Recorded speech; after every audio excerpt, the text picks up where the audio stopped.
Hello everyone, Danny here today to talk to you about the audiobook Wytchfire, written by Michael Meyerhofer, narrated by Craig Beck. And I gotta tell you, this is a book that I thoroughly enjoyed, but at the same time, there were points where I was frustrated by it. Frustrated enough that I actually put the book down and said, that's it. I'm done. I'm going to return it. I used the credit to get the book. I'm going to return it. I'm going to get my credit back.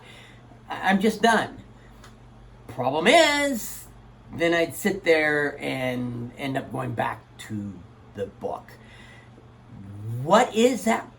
What is that problem? Well, stay tuned and I'll tell you. But first, I have a favor to ask. If, like me, you love audiobooks, please subscribe to my channel, turn on notifications, come join me on my audiobook journey. Now, Craig Beck is a new narrator, at least new to me. He's not someone that I have heard of before. And he is a really good narrator. He has a mild accent, which plays well with the story. He does good with voices. He does good with emotions, with bringing out excitement, you know, with bringing out the main character, Rowan Locke. He has a lot of angst that he deals with. The narrator does a good job of drawing that out. Thing is, the narrator, while he's good enough with voices that you can have a conversation, 4 or 5 people talking, you can tell who's talking by the voice. You have no problem tracking who's talking by the voice. The voices are not distinct enough to separate themselves later on in the book. You don't later in the book hear a voice and remember, oh, that's Silren's voice. I made myself some notes here. That's Silren's voice. Or that's Hrathbomb's voice. Hrathbomb was kind of easy because he had an accent. He does accents as well with the voices. So he is a good narrator. The way the story is written, it will track several storylines at the same time, interwoven throughout the story. Here's the problem. The narrator's reading along, normal reading speed, and he jumps to a new storyline. No pause, no break, no anything. And because those voices aren't distinct enough, it takes a bit for you to realize, wait a minute, we swapped one of the other storylines. I'm lost. I've got to back this up a little bit because, okay, now I know where we are. Now, they're in different parts of the world usually, so you can be like, okay, I know where we are now. There are a few points in the book where they're really jumping back and forth between storylines.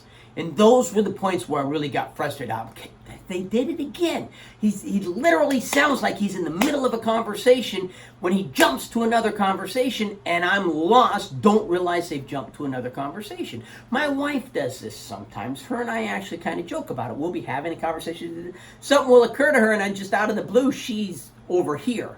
And I'm still over here. And, huh? What are you talking about? Oh, sorry, dear, I did it. I'm off on another rabbit trail. Same kind of a thing. While it's funny and humorous with me and my wife, and kind of one of the quirks that I love about her, it's not so fun in a book. And when you get, especially at those points to where it's really weaving back and forth, you have to give your full focus, your full concentration on the story. Audiobooks are something that you tend to listen to while you're doing something else. And if it reaches the point where you have to stop everything that you're doing and just focus in order to track the story, that doesn't work so well for me. I don't want a story that I have to do that. So it would reach those points. I'd put the book down. I'd say, I'm done. I'm frustrated. I'm fed up with constantly losing where I am in this story. I'm gonna return it. I'm gonna stop. I'm gonna put on a different audiobook. Here's the problem. This is a really good story. It's a really well-written story. And so I put on the other audiobook, and the whole time my mind keeps wandering back to this book. My mind keeps going, but what's going to happen with Rowan? Is Rowan ever going to deal with? Because he's got a lot going on. He wanted to be a Knight of the Crane. He's from the slums. He's from absolute trash, nothing, garbage. He's been a gravedigger, a robber, a thief, a mercenary, you name it. He's done it to get by and to survive. And his brother did it by himself. And then his brother went off to the Isle of the Crane and became a knight of the Crane and said, hey, come join me. Before he could get there, his brother died honorably in glorious battle. He wanted to do the same thing. He went there. He trained for 4 years. He had 1 year left and he failed out. And that's where the story begins. We pick up with him after he's failed out, and he's angry, he's frustrated, he's got all this angst built up and all these emotions and everything that he's got to deal with. He has this image of the Knights of the Crane as the kind of like King Arthur and the Round Table, perfect in every way, when they're not. They're just people, and as the book goes on, he kind of learns that. At the same time, you have this horde that is advancing across his continent, wiping out city after city, these huge cities that were supposed to be unconquerable. The horde decimates in less than a day because they have this special secret weapon with them, something that can just absolutely destroy cities. And it's growing, and it's conquering the world, and it's working its way towards his city. Now, he doesn't really care about that. He's not invested in that. He meets Hrathbomb, and Hrathbomb was one of my favorite characters. Hrathbomb was my favorite character in this book. Who he is, what he is, I really liked Hrathbomb a lot. And my favorite parts are when Hrathbomb and Rowan are kind of working together, and their dialogue and their interplay and everything together really comes off nicely. Well, they get drawn into this battle. Rowan in particular gets drawn, and he ends up becoming a pawn in this battle. So you have the play of this unstoppable force working its way towards his city. And this is kind of like it used to be on the Greek Isles, where you had city-states. So each city is its own kingdom, its own state. And this horde, it's working its way across with its unstoppable weapon. He gets drawn into it.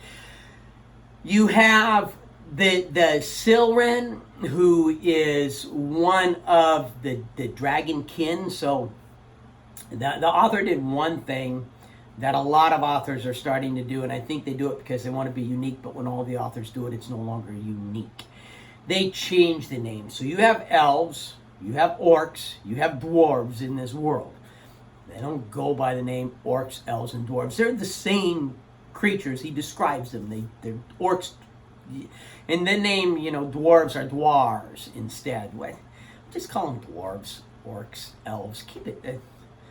When everyone does it, it's no longer unique. It doesn't set your world apart any. That's one thing that annoys me, authors doing that. It's just, I guess, my own little pet peeve thing. But still, you have the Dragonkin, who are elves, who have been born with magical capabilities, and they're hated by everyone, including their elven kin. Everyone hates them. They have nowhere to go. And so a bunch of them bond together. They create this special weapon, and their goal is to wipe out the world so they have a safe place to live, somewhere where they can not be hunted anymore. It's one of those things to where everyone is a little bit good and everyone is a little bit bad. And it draws you into this world. It draws you into these storylines, into these characters, into who they are. And so I put the book down, but then I'd be wondering, well, is Rowan ever going to come to terms with his past? Is he ever going to come to terms with his pet demons?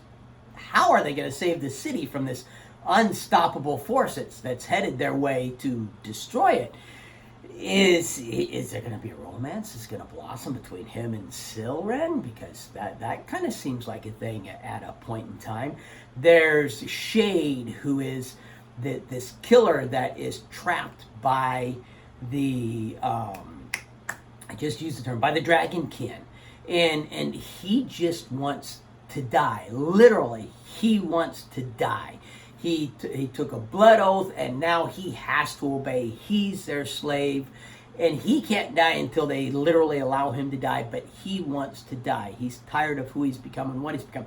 Is he going to get his wish? Is he going to die? Is he going to set himself free? You have all these parts that keep drawing you back, so put the book back, start to listen to another book, and I'm like,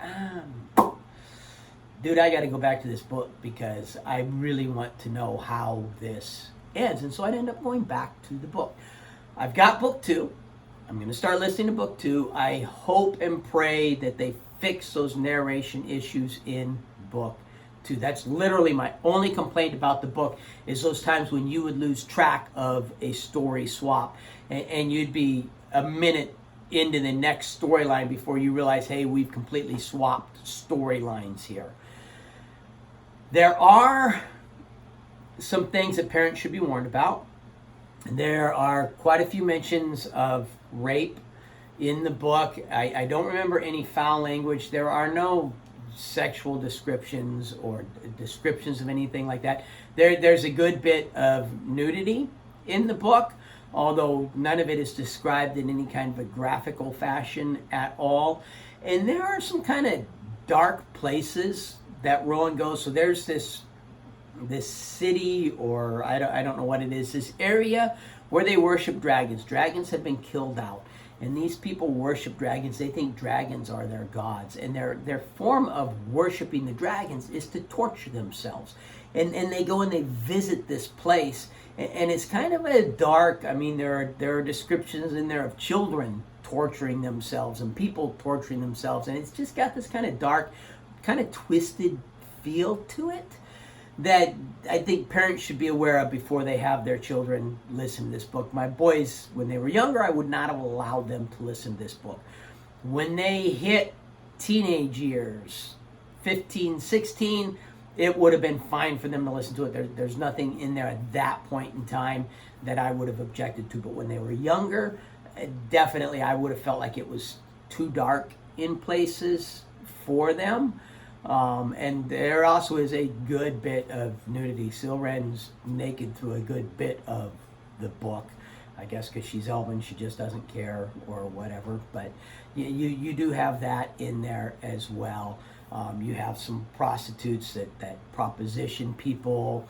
Rowan does have a night with a prostitute. He does go with a prostitute, and there's some descriptions of her body and stuff like that. It doesn't get graphic in any way, shape, or form, but it is something that parents should definitely be made aware of. This is a book that, depending upon how the rest, it's a trilogy, it's part of a trilogy. Depending upon how the rest of the trilogy goes, will determine whether I keep this book. What I've decided is I'm going to keep this book, I'm going to listen to book 2, and I'm going to see how book 2 goes. Now, if book 2 is a bomb, I'm going to return both books, and I'm going to be done with it. My hope and prayer is that book 2 is every bit as good as book 1, and they solve those narration problems. Either way, I will let you know what I end up deciding when I am done with book 2. Now, if you like my video, please hit the like button. If you like my channel, subscribe. Turn on notifications. Questions, comments, feedback. It's what the comment section's for. Put them in there. But most importantly, no matter what else you do today, make sure that today you listen to at least one really good audiobook. And I do recommend Wytchfire by Michael Meyerhofer, especially if you're someone who can do a better job of tracking that stuff than me. Some people won't even notice it. Some people like me will struggle with it. So I'll leave that up to you to decide. Thank you.